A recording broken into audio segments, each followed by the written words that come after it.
তো নমস্কার বন্ধুরা, আমি তোমাদের রাজু। আগামী 30 তারিখ সমীর সরকারের পেজ দিয়ে একটা আপডেট হয়েছিল, আমি মন্দিরে মাংস খেয়েছি।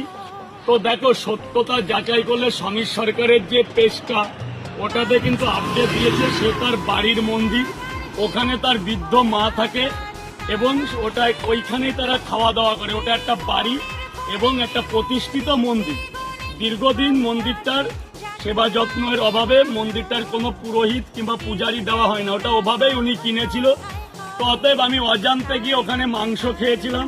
ওটা কিন্তু কোনো মন্দির, মানে কোনো স্থায়ী মন্দির না, ওটা একটা বাড়ির মন্দির। তো আমার পেজ থেকে হয়নি, হয়েছে সমীর সরকার। সমীর সরকার অলরেডি ভিডিও পোস্ট করেছে। যদিও বা আমি ভুল করেছি, আমি সবার কাছে ক্ষমা প্রার্থনা করেছি, আবারও সবাই আমাকে গালাগালি দিচ্ছে। তো আমারও পরিবার নিয়ে থাকতে হয়, কেউ প্রবচনার মধ্যে ফেলো না। আবারও সবার কাছে একবার সরি চেয়ে নিচ্ছি। ওটা একটা বাড়ি ছিল এবং সে ওখানেই খাওয়া দাওয়া করে, তার বৃদ্ধ মা ওখানে থাকে, তাদের ওখানেই চৌকি আছে, ওখানেই রান্নার জায়গা আছে। আপনারা সমীর সরকারের ভিডিওটা একটু দেখুন।